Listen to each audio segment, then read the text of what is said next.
And now, please welcome to the stage your host for the week, Kirk Weisler.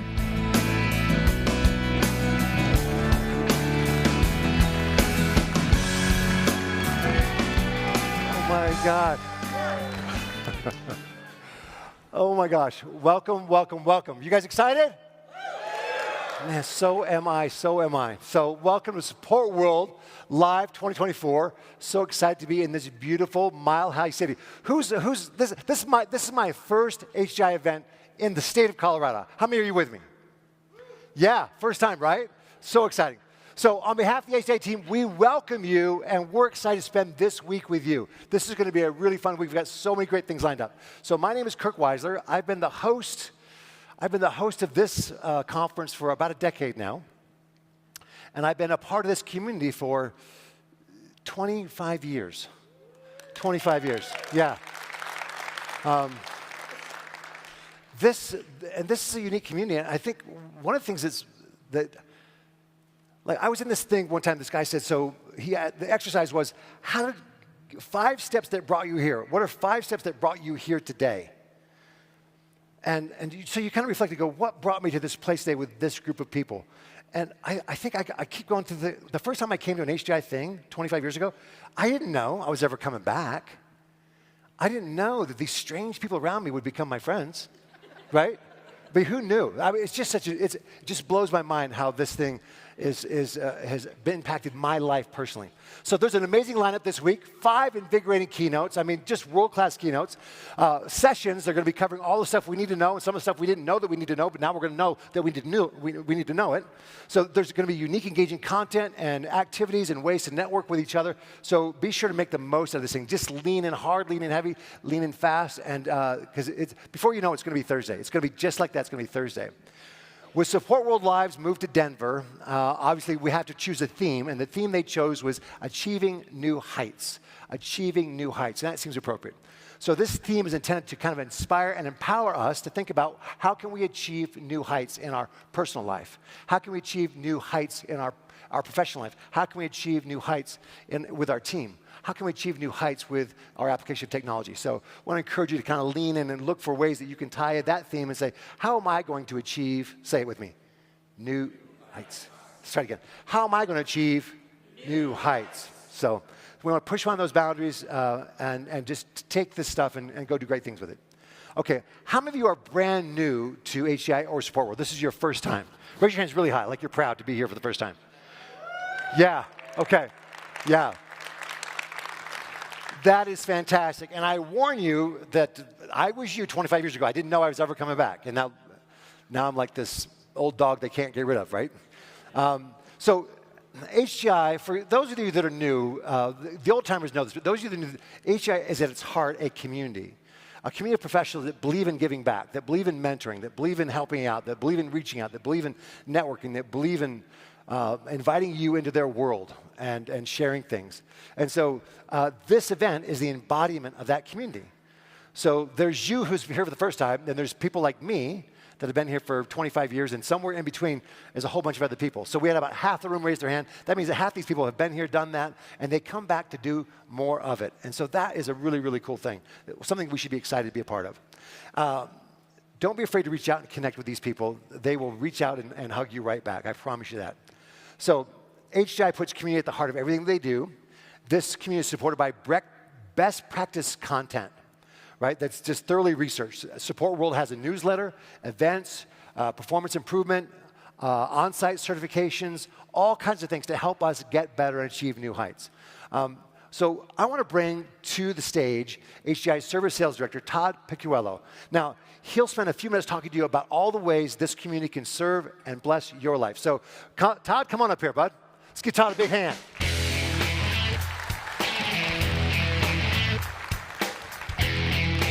Thank you, Kirk.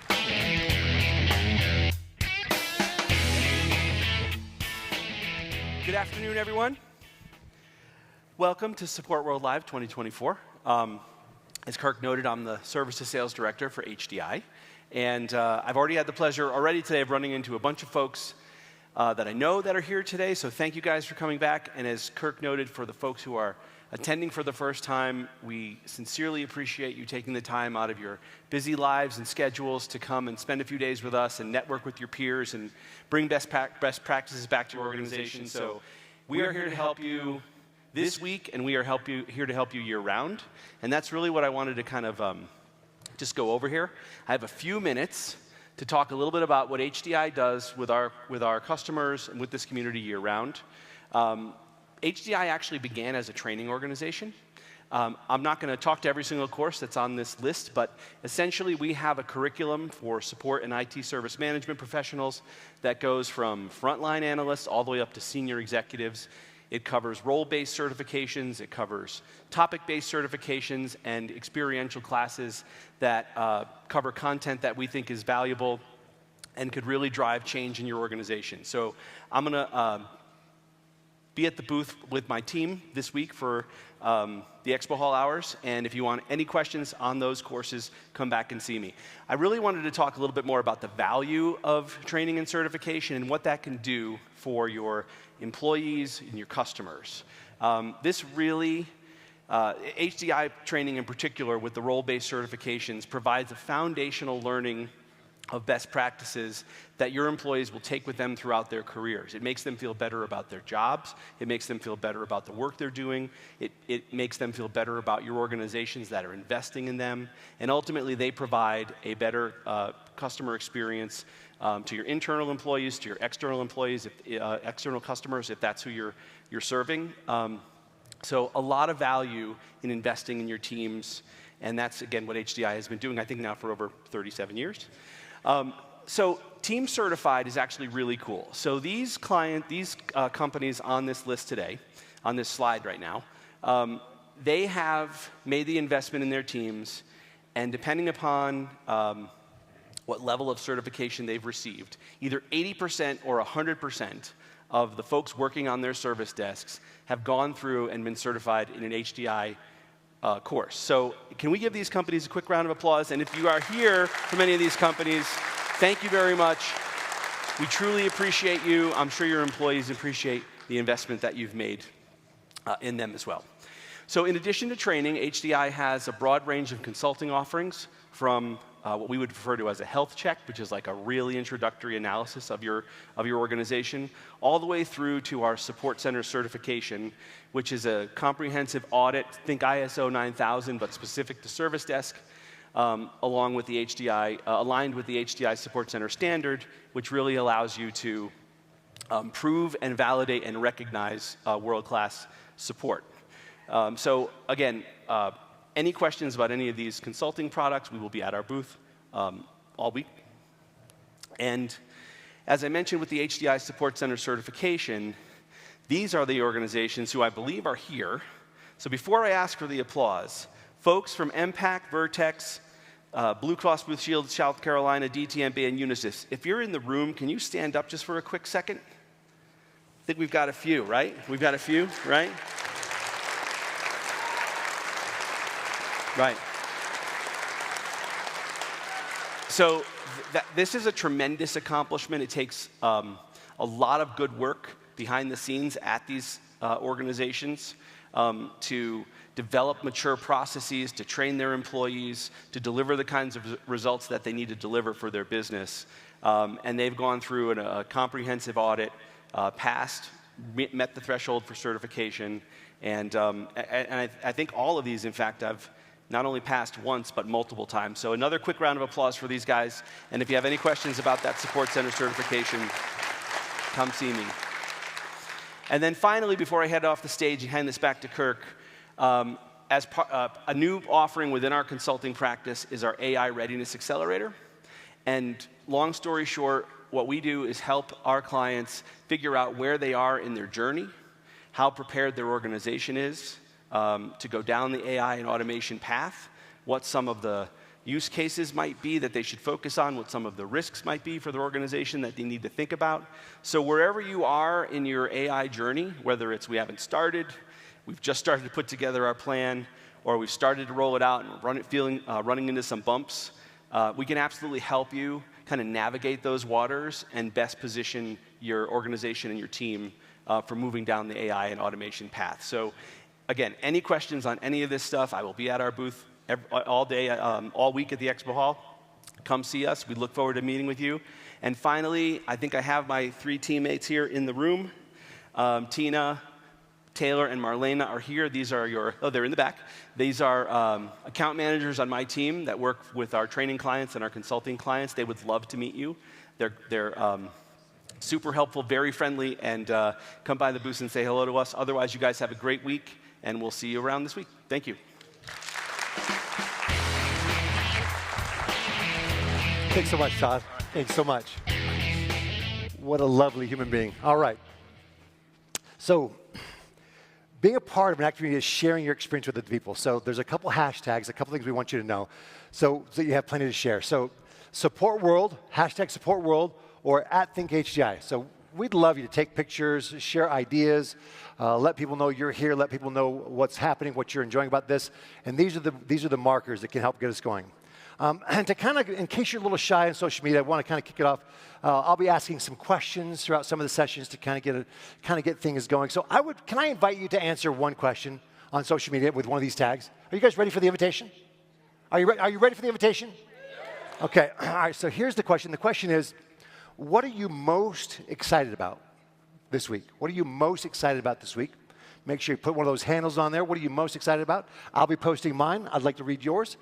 We'd like to hear from you. So tell us what you're most excited about, and make sure you put those markers on. That'd be great. Okay, so as you're walking, so here's a bunch of IT folks. They're walking down to the main session. They see the expo hall. Then there's a bicycle under a tent. And that's kind of weird. So they keep, right? Every year when HCI does this, whatever the community is that they're in, they go and check that community. Say, is there a need? Is there something we can do to bless this community? And over the years, they've provided meals, all kinds of really cool things. And this time, it's Wish for Wheels. So Wish for Wheels builds bikes for kids in needs in this area. Helmets and bicycles for the little ones that don't have the resources for helmets and bicycles. Does this sound like a cool thing? So yeah, it's a very cool thing. So, and we all get to participate in a couple unique ways. Way number one, they just brought this out on the stage. There's a whole bunch of these that have been shipped to us. This is a bike in a box. But a bike in a box needs to be what? It needs to be built. Well, who's going to build it? On the expo floor hall, there's a station, a whole booth set up that you and I can go in there and put together a bike. You're like, I don't know how to put together a bike. Yeah, because you're IT. So they come with instructions. And you're like, well, we don't read instructions because we're IT.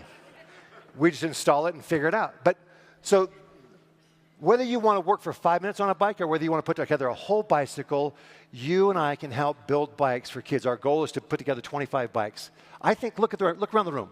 And yeah, there's a couple of people you're like, no, I don't think they can do it. But on the other side of you, there's like, I think she could, they could put together, yeah. So can we put together some bikes for these kids, yes or no? Yeah, absolutely, yeah. So whether you want to stop by for 5 minutes or 5 hours, right, it's always optional. Way number two, every time you and I complete a session, evaluation. So after this keynote that we're about to get to, after the breakout sessions that you and I go to tomorrow, so let's say by the end of this conference, you've attended 15 sessions, right? And you've filled out 15 evaluations. Every evaluation you submit on the app, HGI kicks in $1 towards the fund for these Wishes and Wheels. How cool is that? You get to give the feedback. You get to give, yeah. It's the feedback that speakers want and need. At the same time, we're blessing them, we're blessing these kids, and we all get the feedback. So I just think, I love that they do this, and they do this everywhere they go, and this is what we're doing for the next few days. So lean in, have fun, and let's get those wheels rolling. Get those session evals in the event app.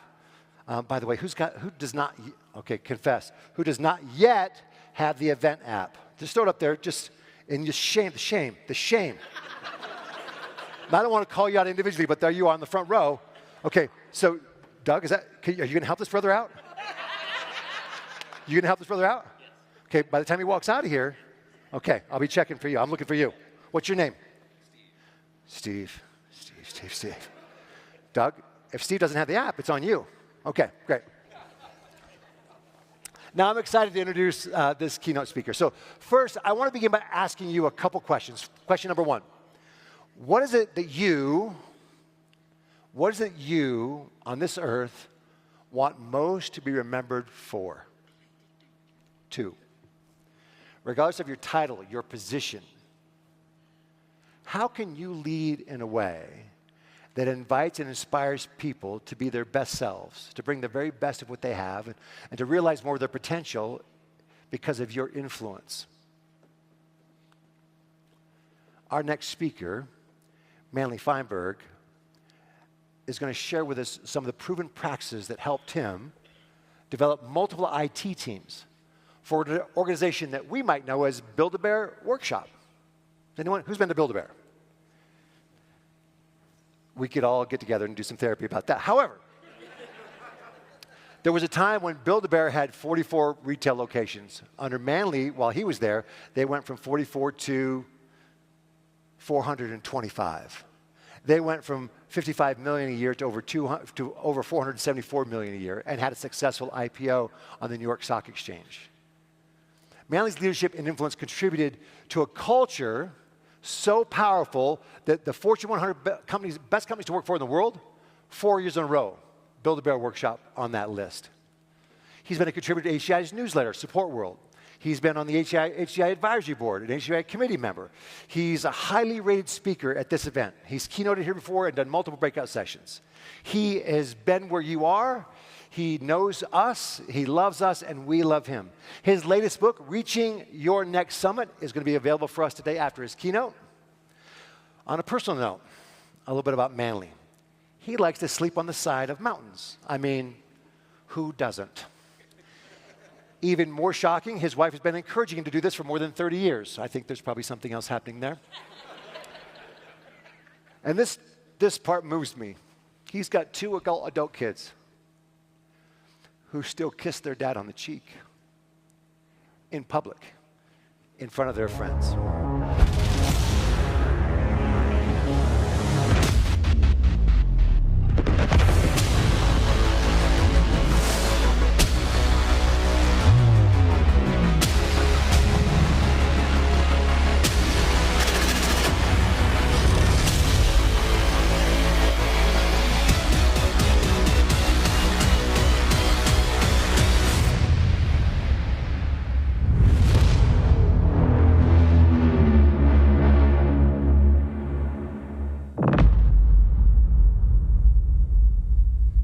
Father, husband, and our friend, Manley Feinberg.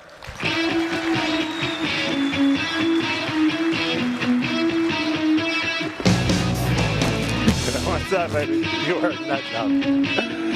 Woo! How are we doing? Hey, baby. All right, I get 3 questions after every single keynote, so I'm just going to knock them out right now. Number 1 question I get. People look at that, and you might be thinking this right now, you must be out of your mind. Come on, that's ridiculous. That's crazy.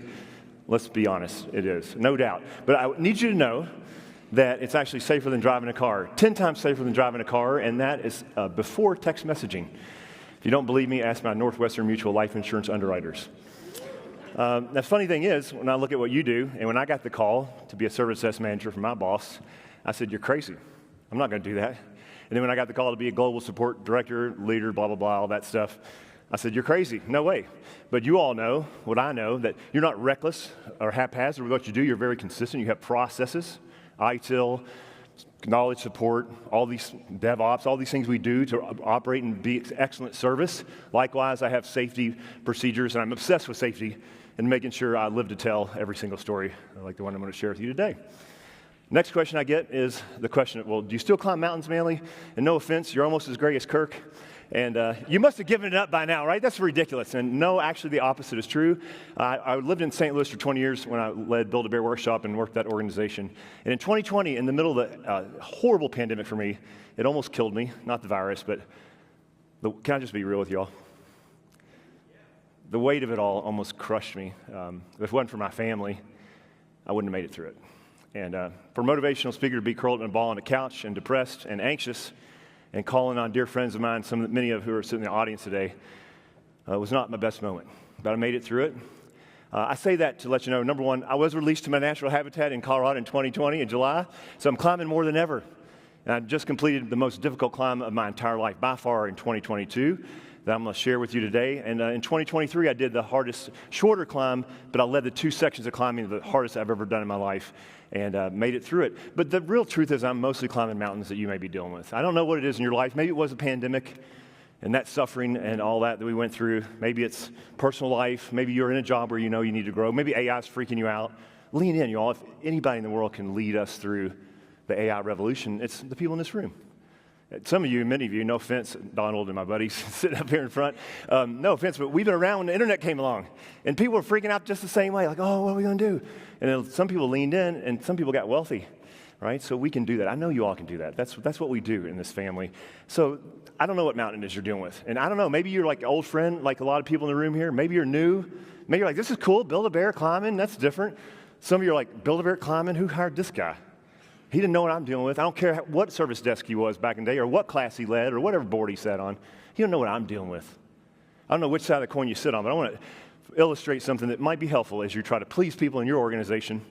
You see, I believe that old saying, everyone we meet is facing a battle we know nothing about. So some days it's going to be somebody, maybe it's your boss or the owner of the company, and that owner is like, yeah, the owner says, well, blah, blah, blah, go do this. We're going to do another project. You're like, come on, you're wearing me out. And you think they think they got it all figured out. They got it made, you know. It must be nice, right? Or that person irritates you, that incredibly difficult customer who just wears you out, right? I don't know who that is. Maybe somebody cutting you off in traffic. But I want to invite you to take a deep breath and take a step back when you have that moment. Create a little space for grace and ask yourself a question. I wonder what they're dealing with. Another little sub-note on mental health. I'm going to say this because this is my HDI family. If a motivational speaker can stand in front of thousands of people every year and say, I had an issue and I was very challenged and on the edge, if you need help, reach out to somebody and get some help. Get a belay. We're going to talk about that a lot today. Third question I get a lot about is about Build-A-Bear. Raise your hand if you've been to Build-A-Bear. Cool. Raise your hand again if you went more than once or you spent more money than you expected. Thank you. You helped me feed my children back in the day. I appreciate that. I don't work there anymore. I'm a full-time speaker since 2011. And HDI was instrumental in my path to becoming a successful professional speaker. And I counted up over 80 events of various types for HDI in some form or another. So grateful for that. Build-A-Bear, let's talk about that because people want to know. How did you all do that? I mean, it's a commodity, right? Like, what makes the stuffed animal so special? Nothing except for one word. It's the experience we created. That's how we grew the store. And y'all know when you're growing physical count stores or whatever you're doing, infrastructure, that's very difficult to keep up with. That was a lot of fun. And it drove loyalty, caused you to come back to the store. It helped us keep our company and one of our internal associates happy. And team members in IT service is an example where it's incredibly stressful and difficult. But our team members kept showing up. We kept winning awards because we focused relentlessly on the customer experience. First, if you haven't been there, here's my son and my daughter back in the day at a birthday party. We created meaningful experiences for people. And at the headquarters, I'm sitting next to the founder there when I had the long ponytail back in the day. Some of you remember that. We just relentlessly focused on the customer experience. I know you're like, I know that. But here's what I want to encourage you to do is double down on it. Whatever level you think you've created a customer experience. Maybe you're like, well, Manley, I don't have the title, role, responsibility to do that. I call something I call microculture. You control how you interact with every human every single day, yes?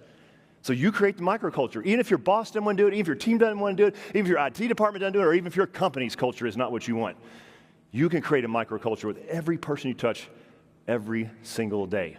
So at Build-A-Bear, 9 vertical lessons. In my book, today you're going to walk out equipped with 5 vertical lessons and one question that may rattle you to your core and change everything for you. Before we dive into that, I want to tell you how grateful I am that you showed up. I miss all of you dearly, and I can't wait to connect with you tonight, and I'm so happy to be in this room with you. This is a beautiful organization, beautiful people, and I love you dearly. Thank you for showing up and being present. My mother taught me that at a young age. She said, son, 2 steps for success. Show up, and when you get there, step up. Show up, step up, show up, step up. She drilled it into my head, and it was some of her last words to me in the year 2000 as she passed from lung cancer at age 58. Show up and step up. It all started with my mother and a crazy idea. I had a mullet back in the 80s. Who are 80s fans in the house or friends? Where's your people? Raise your hand if you had a mullet or a long ponytail or big hair. Yeah.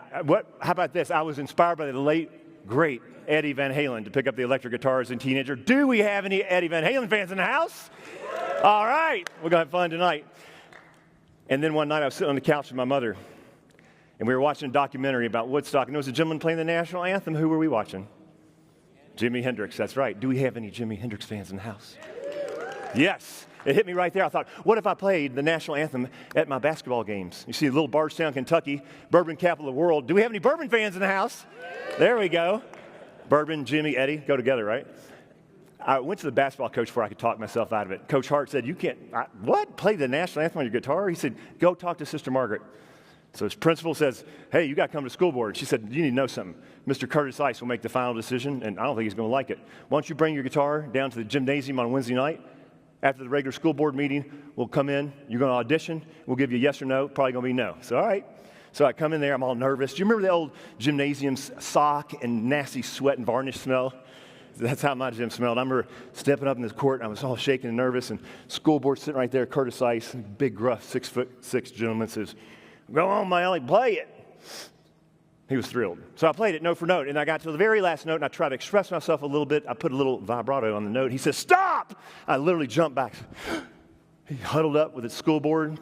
30 minutes felt like went by. It was just 3. He breaks the huddle, and he says, Manley, you know, team, this year, son, the team has been struggling. And I thought, we struggle every year. What's he? But I didn't correct him. I said, yes, sir. He said, we want you to do it, but listen, I got 2 rules. He said, number 1, I want it straight and simple, note for note. None of that wiggle you did at the end. I remember thinking, wiggle? Oh, vibrato. I didn't correct him. I said, yes, sir. He said, and last but not least, he said, I want no type of rock and roll shenanigans. Do you understand me? I said, yes, sir, I got it. I went home. I practiced, played the first game note for note, got back to my house that evening, and there was a little 3-foot by 3-foot concrete stoop in front of our house. It didn't matter what time of day it was, my foot hit that stoop. My mother was always there to do 3 things. Number 1, she'd give me a big hug. Number 2, she'd give me a kiss on the cheek. And number 3, she'd do a... Why are you laughing, Liz? Did your mama do it too? My mama could detect blood alcohol content in 3 sniffs, but I passed, y'all. For change.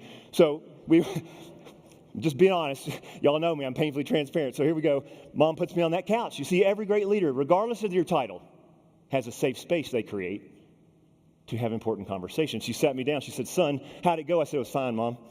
She said, fine. I want to see you come in the door as excited as you were when you left. What would make you excited again? I said, I know what would make me excited. She said, what is it? I said, well, I don't know how to do it. And she said, well, we'll help you get lessons. I said, well, Mom, I don't know if I have the right equipment. She said, well, rent it. I said, I don't think they're going to like it. She said, maybe not. But you know what I was trying to do? This is what happens. You have a little innovation, a little idea to improve things. We try to just go hide. That's where our fear goes, and our ego wants to just, you ever do that, knock on the boss's door? I used to do it all the time. Say, hey, Michael, I have a great idea. He says, what do you got? I said, I'm going to get some coffee. You need some? I'd let that thought be buried. My mother wouldn't let it happen, though. She kept pulling me back out of that dark space. She said, it's just us on the couch. Share the idea. We don't have to do it. Let's explore it. Most good ideas die in our head. So I went through it. We went through it. Just like good leaders do. She solved some problems, and we knocked it out. And then she got to that last question we knew the answer to. What's Mr. Ice going to think about it? She gave me some advice that served me well in IT and will serve every one of you in this room, I promise you. She said, son, sometimes you have to ignore a few to win the hearts of many. And that's hard for us, isn't it? Because we're trying to please. If you're successful in IT service, you have to be a pleaser, really. I mean, I think to be good at it, it's hard. I'm challenged with that. But I took my mom's courage that night, borrowed some from her, and I stepped back just as you are. And when you come out of here, whether you're getting a good AI, some consulting from HDI, or one of the partners next door, not salespeople, but true partners who hold the rope for you, and you're trying to tackle something, implement something new, or improve a simple process that's a little broken, or root out some root cause issue, we got to be strategic, right? So I stepped back. I thought, what game should I do this at if I'm going to do this crazy idea? And my mom said, well, tell me more about the idea. I said, Mom, you know Jimi Hendrix? She said, yeah. I said, and Eddie Van Halen? Yeah. She said, oh. I said, Mom, what if the 2 of those came together in one and played the guitar? Off I went. I picked Homecoming. Seemed like a good idea at the time. Don't laugh. May I play it for you? All right, cool. So that evening, the place was packed, and there was nothing but popcorn and hot dog smell coming out of the concession stands. The place was packed to the rafters. You could feel the energy in the room. And I stepped into the center court, and I played it a little differently than I had the first time. It went just like this.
Thank you. All right. I got the same response that evening, y'all. The whole place went crazy. Basketball team comes alive, beat our rivals for the first time in many years. After the game, one person after another kept coming up and said, man, you brought it, wow. I was flying high all weekend long. And then Monday morning came. Did you have the little wood box on the wall with the speaker in it in your homeroom? Sister Margaret would always do the announcements, and she did as usual, and she got to the very end, and she said, and Mr. Manley Feinberg, please come to my office immediately.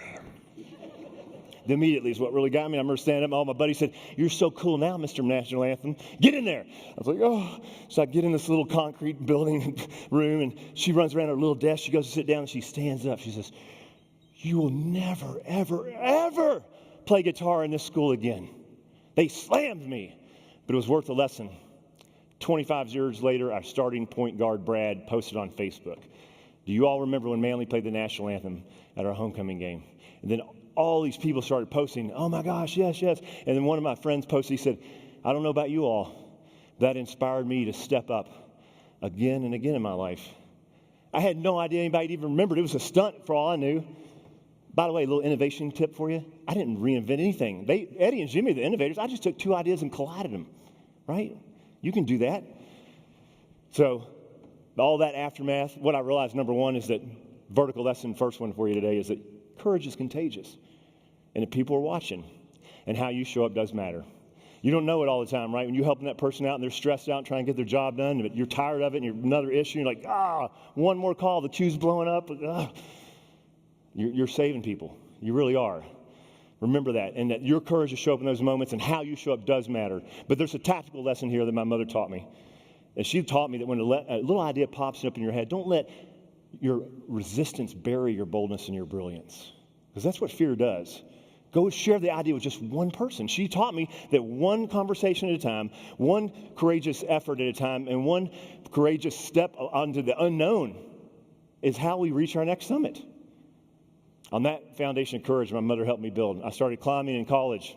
In 1997, I finally made it to the top of the great El Capitan in Yosemite National Park. Raise your hand if you've ever been to Yosemite National Park in California. Good, quite a few of you. The rest of you, here's your number one to-do from the conference. Go to Yosemite. Amen. I've been to over 500 outdoor destinations around the world. It is my single favorite. There's a reason I've spent 20 months of my life there. And I'll continue to go back every year if I can for the rest of my life. You got to go to Yosemite. So let me talk to you about El Cap and introduce you to El Capitan. 3,400 feet tall. It is considered the greatest rock wall on planet Earth. Now, in case you haven't seen the Yosemite El Capitan, here's the St. Louis Arch. Raise your hand if you've seen the St. Louis Arch. Most of you, cool. St. Louis Arch, 630 feet tall. So I've created a slide to scale to give you a sense of how tall El Capitan is. Here's the arch. That means if you stack up 6 St. Louis arches, 6 of them to reach over the summit of El Capitan. And maybe you haven't seen the arch or El Capitan. Perhaps you've seen the Sears Tower or the Empire State Building. That's where they measure up. A single ascent of El Capitan is considered a lifetime achievement for a climber. This is Steve Schneider. At the time of this photo, Steve Schneider had climbed El Capitan 129 times via 49 different routes. He's considered a Michael Jordan of the sport, one of the greatest in the history of climbing. Summer of 22, my family and I got to meet Steve and his wife on the far right there. Here's my son, Manley version 3.0, by far our best version yet. To the far left, my wife, Emily, tucked in there. Steve leaned in, and we became dear friends. The family's connected. And this evening in particular, Steve said, man, my hip's giving up. They want to replace it. My thumb's not working. I've been dealing with diabetes for 22 years, but I got one more dream before I hang it up.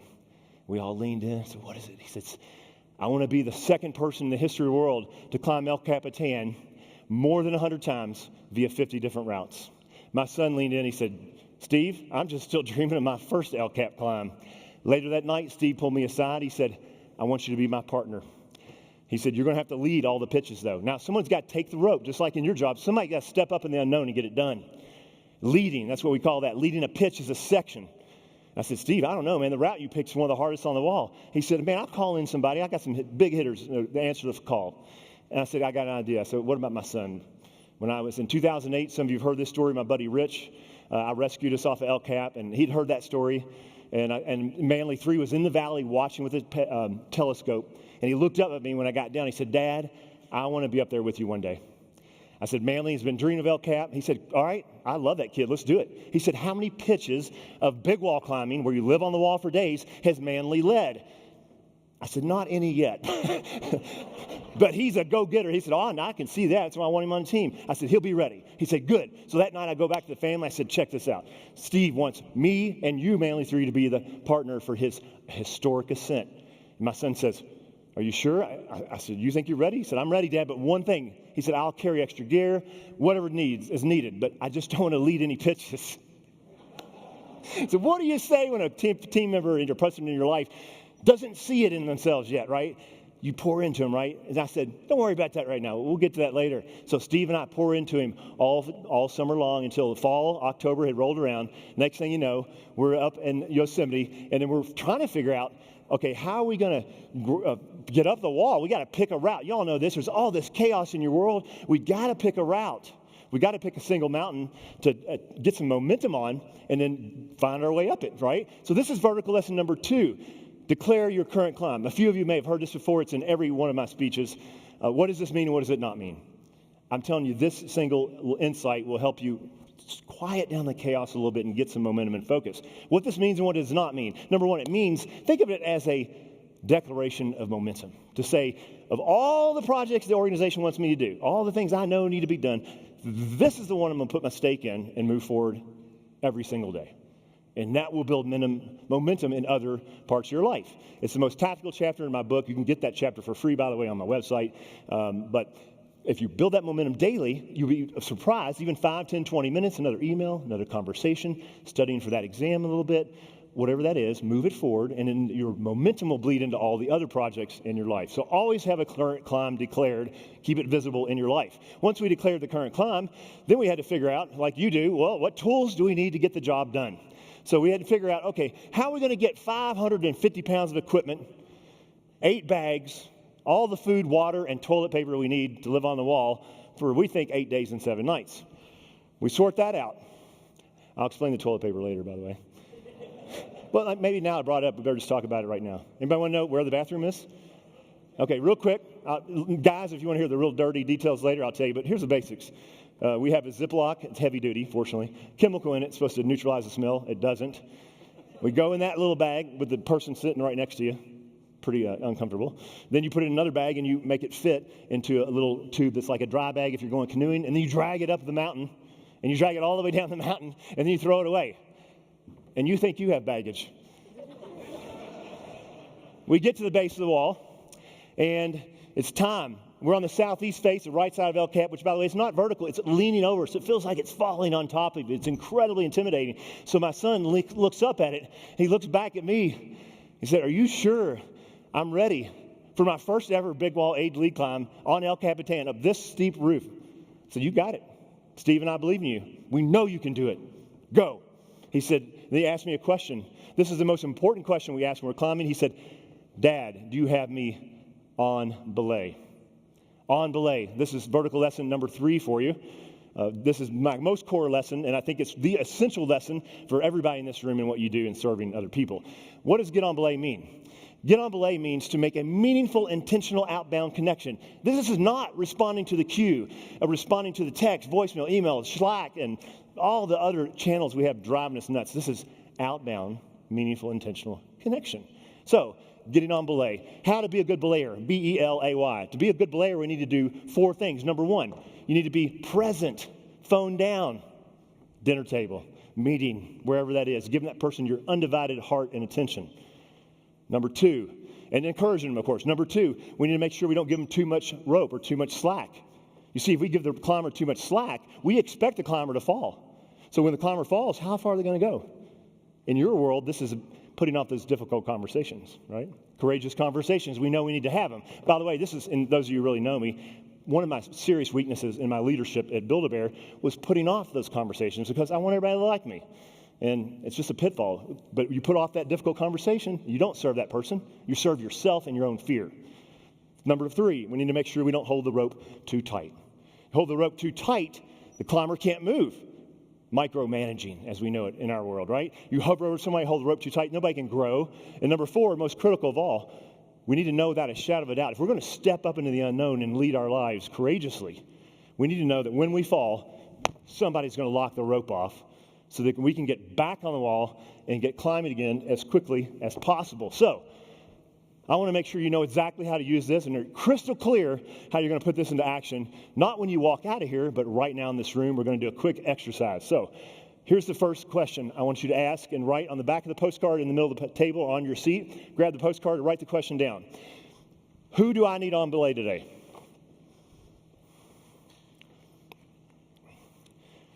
So I know some of you are like, well, I don't really, I'm about serving other people. But here's what I know about people in IT service management, and you focus so much on everyone else, sometimes you don't build the support you need. So who's that person? First person that pops up in your mind. Second, who will I belay today?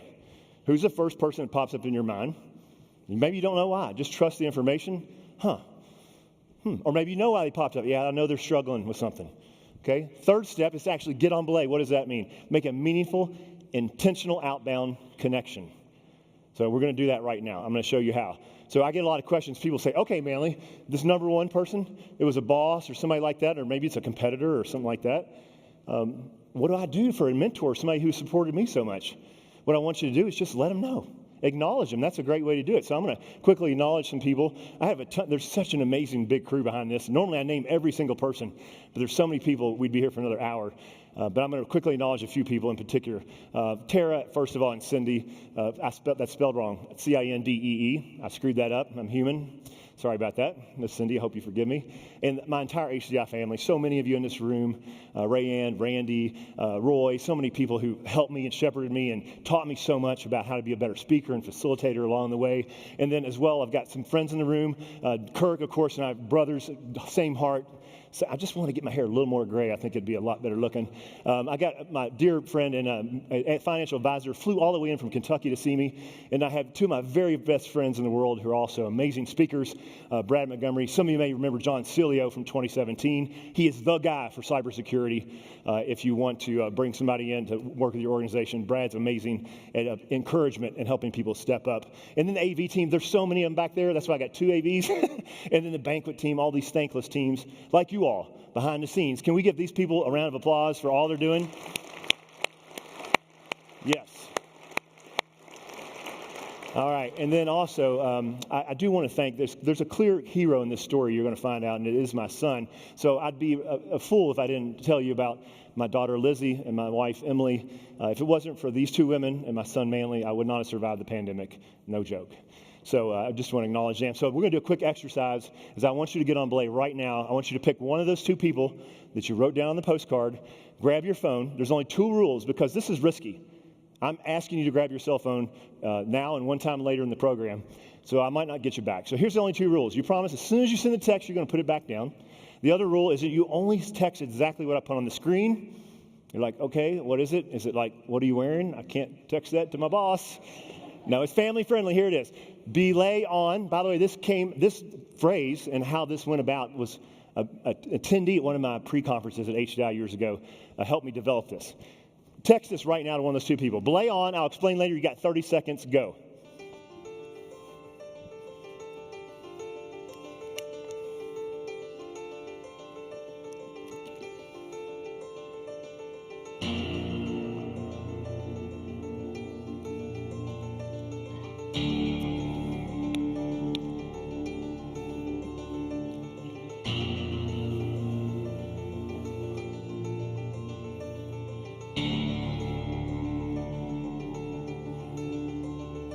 All right, put your phones back down, please.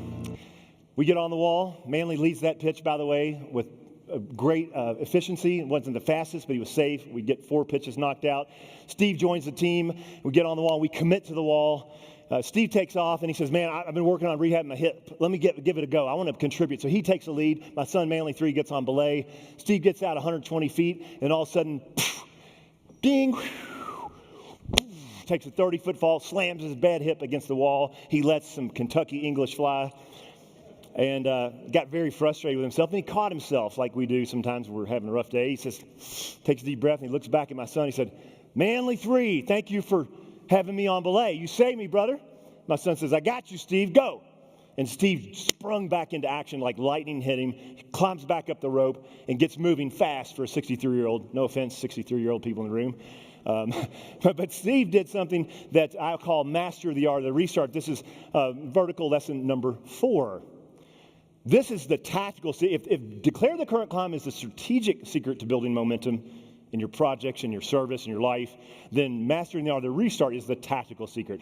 What this means is that you expect that you're going to get knocked off the horse. Of course the phones are going to blow up when you're trying to go live with the new password reset tool or whatever it is. It's Murphy's Law, right? It's IT. That's how it goes. So when you get knocked off, maybe it's professional, maybe it's personal life, your diet or your exercise plan, restart when the sun comes up. Don't wait for the calendar restart the first, or when you feel like it, the emotional restart. Restart immediately. So the question then is, what do you need to restart? What do you need to restart? Personal, professional. I invite you to reflect on that while you're here. We restarted, and then I could start to see the team gel and start to come alive. We started living on the wall together, and I could see Steve and my son Manley 3's dream come alive. This is officially my 50th El Cap route, and it's also my 130th ascent of El Cap. Yeah, this is my first time up El Cap. It's been a surreal experience and a dream of mine for so long.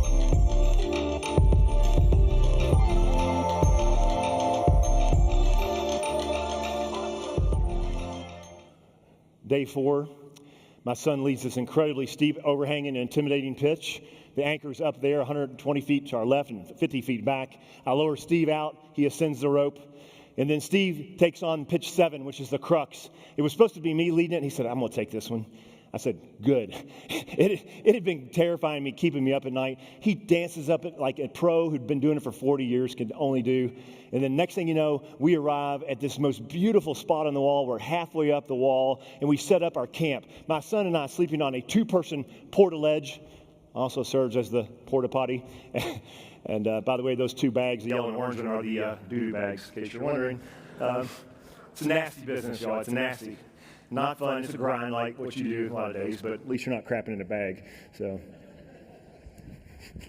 we got our camp all set up, and Steve's a pro, y'all, so he has dinner cooked up. 10 p.m., he's had his hot beer, and he's knocked out, and he's sleeping. About midnight, Manley and I are still trying to find the stuff to cook dinner. Where's the can opener? I think it's in the green bag. Where's the green bag? Of course, we have 2 of them, and it's the one that's at the bottom, 10 feet down. Back's cramping. Try to get the bag.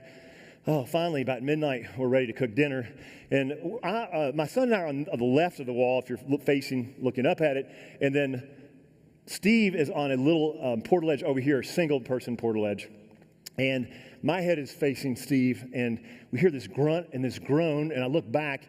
Steve sits up about a foot on his porch ledge, and he says, it hurts. And he falls back on his porch ledge. I look at my son, I says, Steve, something's wrong. He said, yeah, Dad. So we spring into action. We're always tied in, by the way. That's how we don't roll out of bed. So I check myself, make my way over to Steve. I get on top of him and say, what's going on, brother? Come on, man. He's writhing in pain. He's like half convulsing. His skin's hanging off his body. He's ice cold. His eyes are rolling back in his head. I'm starting to love on him right away. I said, Steve, come on, man. What's going on here? Can you hear me? He's totally out of it. He's mumbling. He's grabbing his chest. I'm freaking out. I said, son, we got to call for a rescue. He says, Dad, calm down, Dad. We got this. He's cool, by the way. Just chill. I'm freaking out. It's like priority zero. All stores are down. I'm tripping. He says, Dad, let's call Dave and Tina. Dave and Tina are his girlfriend's parents. They're both doctors. But it's 1 a.m. in Colorado. First ring, Tina answers the phone. What's going on, guys? She puts it on speakerphone. I said, Tina, we're 1,000 feet up. Steve's convulsing. I don't know, I think he might have a heart attack or stroke. And we just called for a rescue. She said, how long will it take? I said, at least 3 hours, but they're the best in the world. They'll get us off of here. They're the pros. She said, hang on. Dave and I have just walked you through some triage and checking his pulse everywhere. She said, it could be a heart attack or a stroke. If it is, we're going to have to call for a rescue anyway. You mentioned he's diabetic. We believe it's low blood sugar. We're not sure, though. It could be high blood sugar. Next thing we do may kill him. It may save him. So here's what we need to do. Manley, 2, you get sugar and give it to him right away. We found a little goo sugar energy gel packet in his pack with this insulin needle and everything. And she said, Manley, 3, find his glucometer, insulin needles, all that gear, and be ready. So I'm trying to get this goo in his mouth. He's like, it's going all over his face, all over his mouth. Finally, about a third of it gets in him. I said, I'm out of sugar. She said, what else do you have that's sweet? I said, I got these gummy packed watermelon things in my pocket. I'm afraid he's going to choke. She said, chew him up, feeding baby bird style. So I start chewing him up, feeding baby bird style, trying to get him to swallow, loving on him. Come on, man. Heather, your dog, man, they're waiting for you in Oakland. Don't die on me, dude. Come on. He's getting worse. Dave says, we don't have much time. We got to get a blood test. Manley, 3, hand him the thing to prick his skin. So his hands are covered in calluses. So I go to his legs, prick all over his legs, all over his arms, both earlobes, not a speck of blood. Dave said, that's bad. Organs are pulling his blood in. We don't have long. Grab an insulin needle with the little needle there and stab him with it. Said, okay. Grab an insulin needle with a needle, syringe, stabbing all over his legs, all over his arms, hundreds of times, both earlobes, not a speck of blood. Then he starts completely losing consciousness. He's gone. I'm rubbing on him. Come on, Steve, don't die on me. Dave says, I said, Dave, listen, we got to call for a rescue. And Dave said, Manley, 2. You need to hear what we're going to say next. And Tina says, Manley, he's dying right now. In the next few minutes, he's going to die in your arms, or you're going to save his life. We believe you have everything you need to save his life. We believe it's low blood sugar. We do not have time for rescue. Are we clear? In that moment, something I now call exponential commitment swept over me. And I remember deciding in my brain, this man is not going to die on the side of El Capitan right now. I'm going to get blood out of his ear. So I took that same syringe with the needle and I started jabbing in his left ear. I said, Steve, it's going to hurt. He was completely out. Didn't feel a thing. I stabbed through his ear 7, 8, 10 times into my finger. Finally, I get a little speck of blood. Manley, 3 hands me the glucometer. Boom, read air. Don't you hate it when errors pop up? 7 times.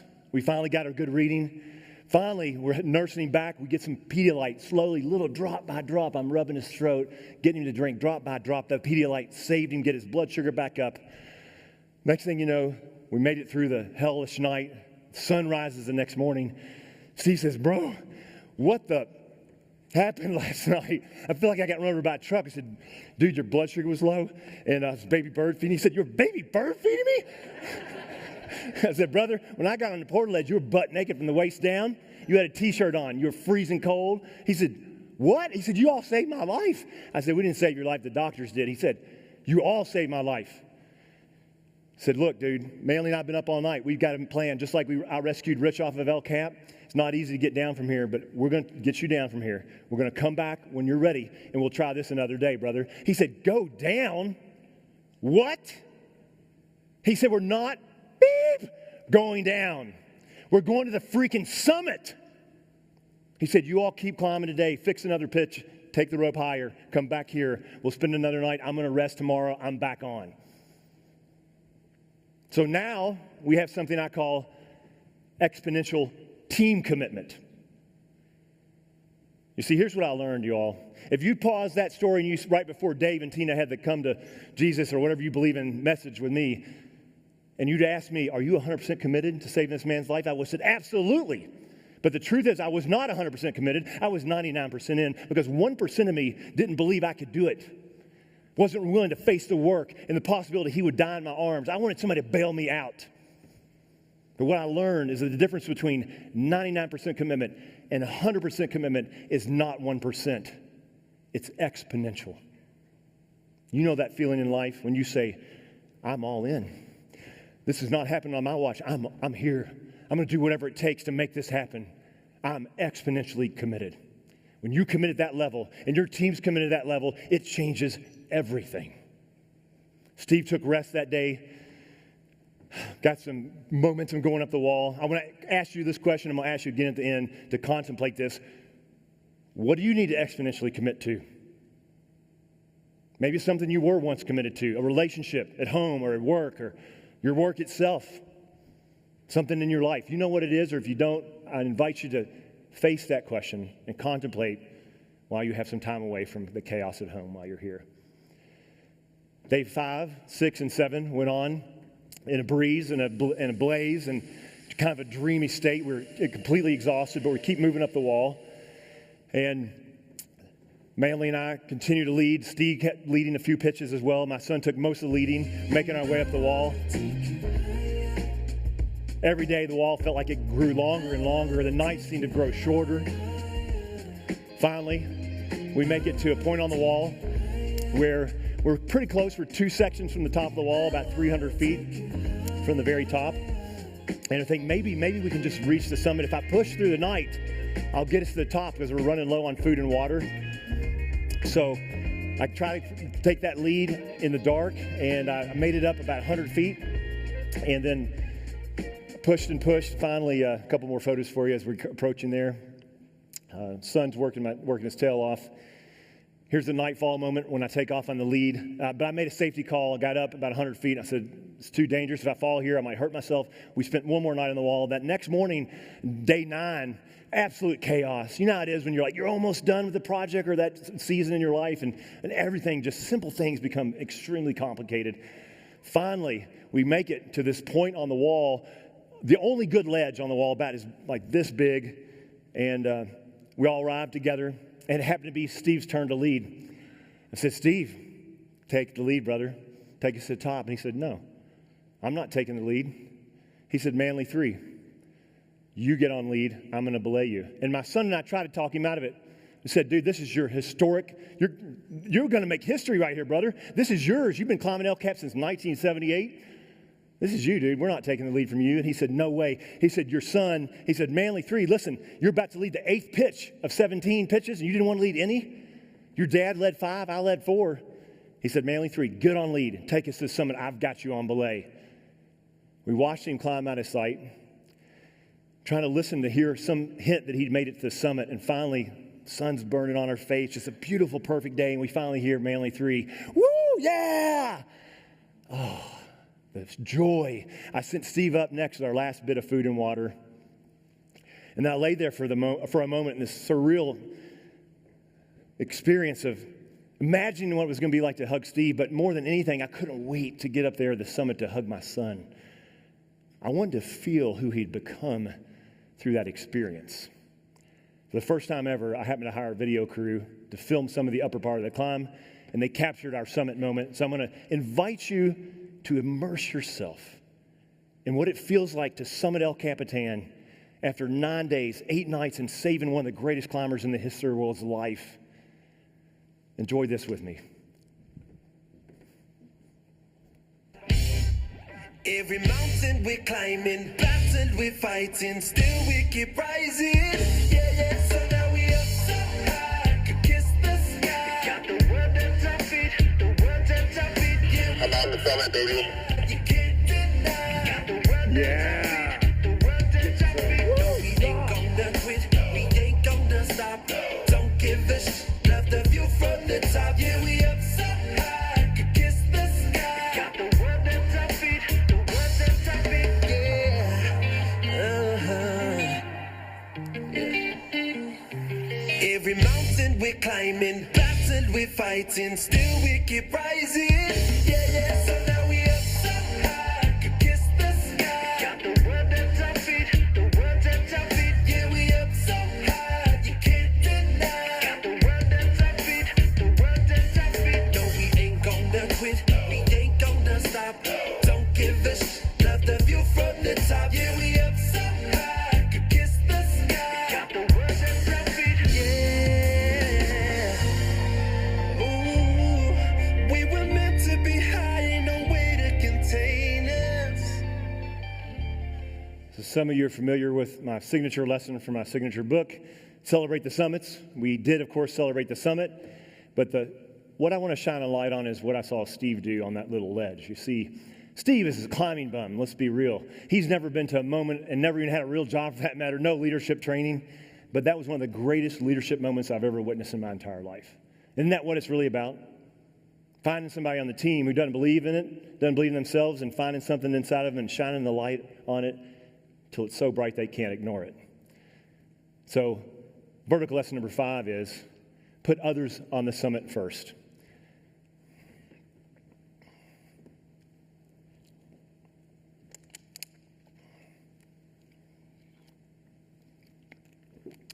The question then is, who will you put on the summit next? In your professional life, your personal life? And then after you hit that summit, you put that person on the summit, or for that matter, when you walk out of this conference, what is your next summit? I know when I walk out of a good conference, it's not a summit. I'm on the couch in the comfort zone. Okay, nothing about wrong with the comfort zone. I just want to call this out. Here's the problem with the comfort zone. It's relentless. It's going to pull you down and talk you into being complacent, not developing, not growing, not getting another HDI certification or whatever certification or professional development. But what I know is we got to step out. We got to get on belay and build that courage so we can keep growing. Otherwise, we're dying, right? So, take advantage of this and be intentional about it. That's the other thing I found after big projects and big outages. I would go into this really complacent. I call it the valley of despair. I would just slow down and not do anything, and the team would get complacent. We'd drop off, then all of a sudden incidents, problems start rising. So what I want to encourage you to do is be intentional, and you're going to be worn out of this magnificent party and being with your HDI family. So step back, hit the couch, have your favorite beverage, and some chips if you want, but reflect and recharge and re-energize and pick something from the conference to take it to the next level. That's why I want more than ever. So I want to equip you to do that. The number one question I get when I walk off stage is people say, well, Manley, can I have a copy of your slides? Now, a lot of my professional colleagues tell me I'm crazy for doing this, but here's what I know. I do make a living feeding my family, providing services, and I've worked with many of the teams of people in this room.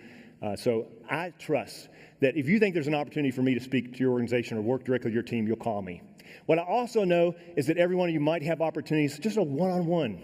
Perhaps it's a friend in your personal life, at your place of worship, or your softball league, I don't care, dinner table, and you want to share my message.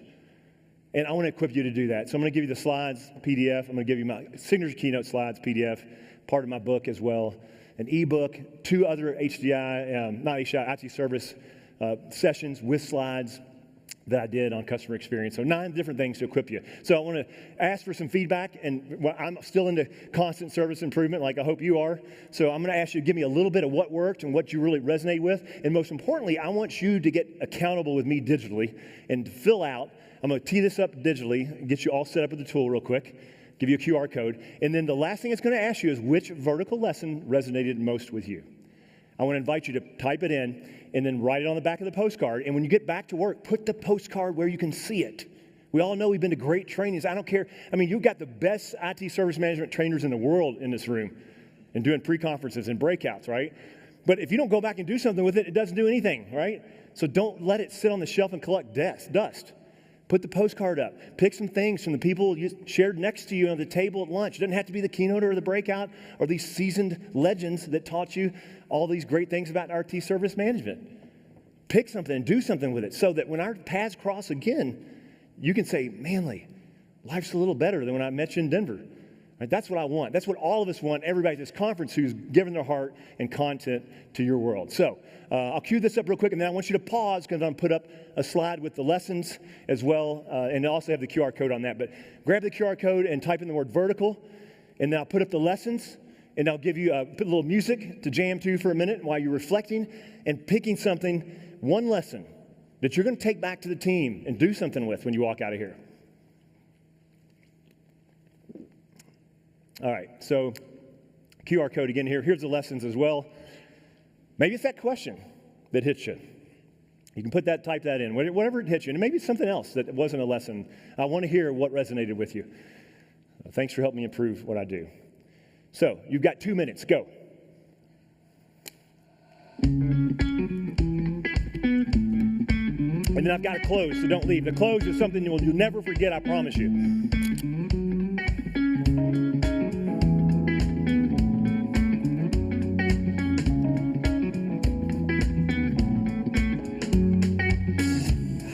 Down for so damn long, and now it's too hard to get back up. Don't want you thinking I'm not trying. On this road too long to give it up. And giving the right way, I choose the wrong. Giving the short way, always choose the long. Giving the bad way, you know I want to take that one.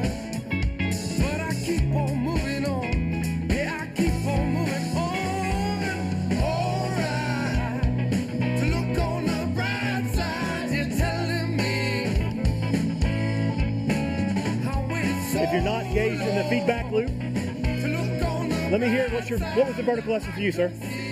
Jason. Oh, Jason, what's up, my brother? Come here. How you doing? You looking all sophisticated, the glasses. Remember Come on. This 8 years ago? This is what we did, right? Remember that? Yeah, I do. Of course. It's so good to see you, brother. You're the lesson. Oh, thanks, man. I appreciate you, brother. Hey, Zach, how are you? What was the lesson for you? Declare your current. Declare your current client. Thank you, brother. All right. How about you? Lesson for you, Yochi. Which was the lesson for you? Which one? Thank you. Cool. Thank you, sir. All right. Awesome. Wait. Oh, we can do that again. Sweet.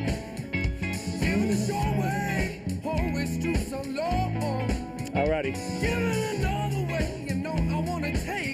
So, are you equipped? Okay, are you inspired a little bit? I hit some, you know what I say, you all? Is that Tony? What's up, brother? Okay. How you doing, bro?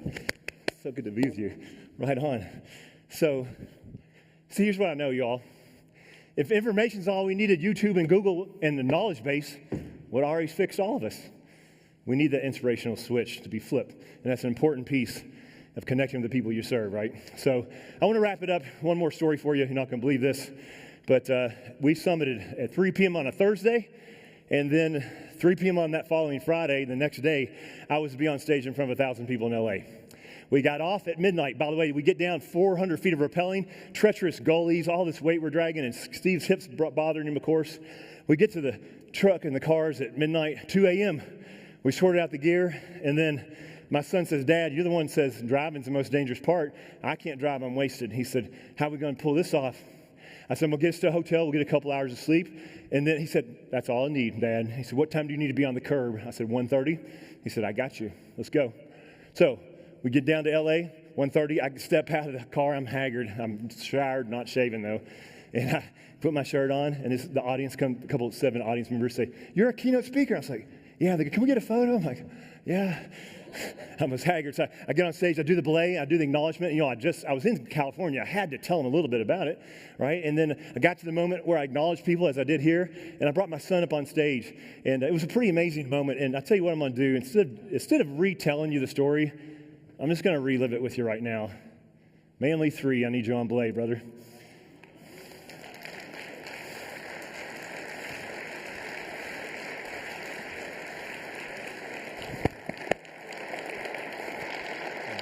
I'll let you go. All right, I'm going to tell you all what I told that audience. I would have never made it through the pandemic if it wasn't for this man and his sister and his mother. I would have never made it to the summit of El Capitan that day. I would have not made it to LA in that stage, and I wouldn't be standing on this stage with you if it wasn't for this man's exponential commitment to me and my exponential commitment to him. Thank you. Got you on the way on, brother. All right. Last but not least, I just want to thank you again for the courage that you show up with every single day, and that you come here and invest in yourself, and you push yourself to be of service to humans in the world. Lord knows we need it more than ever, and I appreciate who you are, and I miss you all, and I can't wait to connect with every single one of you this evening. Thank you so much, and let's have an amazing Support World. Welcome to Colorado, my friends.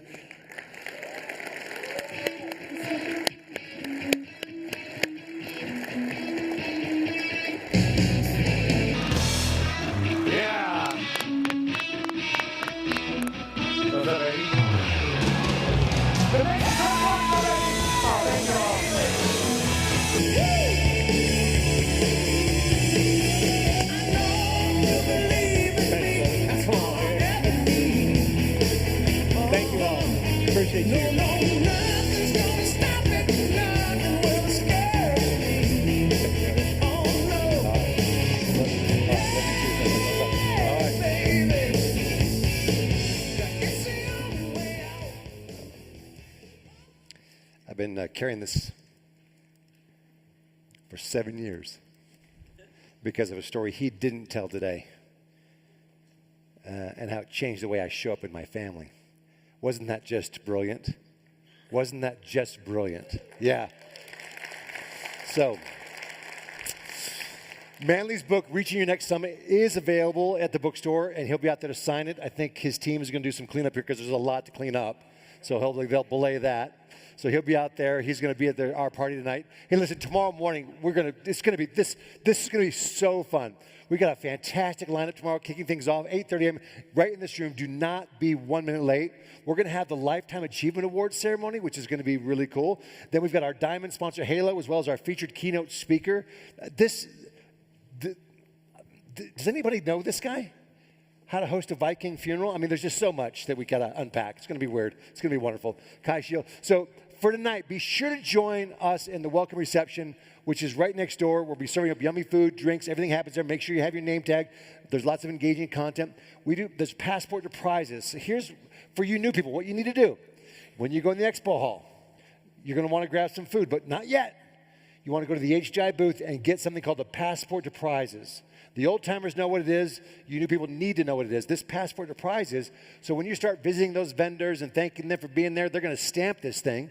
And when you get it full of stamps, you turn it back into HGI, and you get entered into a $1,000 drawing.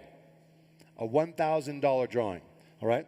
So there's all kinds of things and prizes to win besides that $1,000. There's $500 gift cards. There's $250 gift cards. There's Lego sets for ultra Lego super nerds.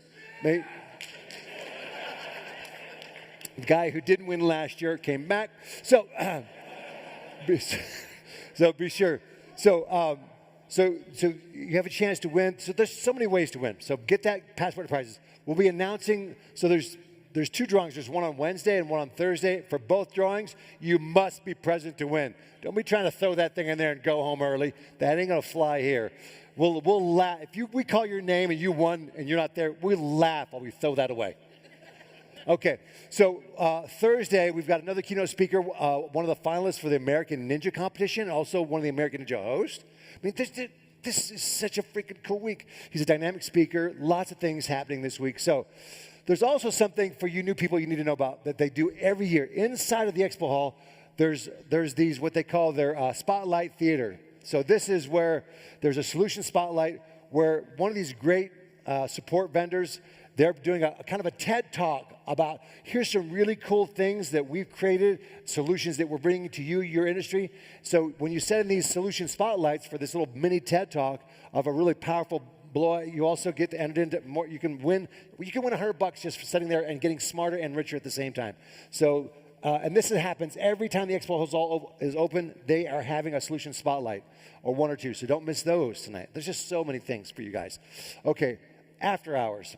So tonight, if you don't get enough drinks over there and enough food over there, and you're like, I just need a couple more to really get me settled for this high altitude, right? The party continues.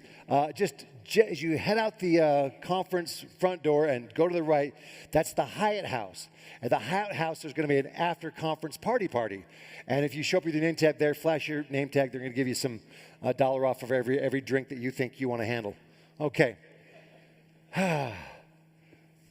Okay. I don't want to rush through this, but I do want to. I don't know. It's so easy to say, "Hey, thank our sponsors," but I think it's bigger than that. I think that so much of what we do is subsidized and supported by the relationship that we have with the sponsors, and because the sponsors want access to you. So they're not here just to sell stuff, though. Let's remember, our sponsors are putting millions of dollars into research. They're trying to look at the future like we are and try to create solutions for it that can help us get there and deal with the stuff. So, yeah, grab your passport to prizes and go visit all the booths and get stamped. But even if you don't care about their particular solution, look them in the eyeballs and say, thanks for being here. Will you do that? Just let them know, hey, thanks for being here. Thanks for being here. Because they pay for stuff. And so we don't have to. And I think that's really nice. So this is one of our diamond sponsors. And then, of course, we've got our platinum sponsors. Let's give the diamonds and platinums some love. Yeah. Really nice. Really nice. But, oh, wait, there's more? Then we've got the gold and silver. Let's give it up for the gold and silver sponsors. All right. Besides walking around this gorgeous city, there is a few seats. Some of you have already signed up for this. On Thursday after the conference is over, you can join a tour group and go. They're going to take you off and show you some real cool stuff, and you can hike and see and touch some of this beautiful, beautiful terrain. And so just the registration desk, you can find out more about this, Red Rocks Guided Hiking Tour. Okay, welcome reception is now. So let's go do that, and I will see you guys back here tomorrow at 8:30. Let's enjoy. Thanks so much.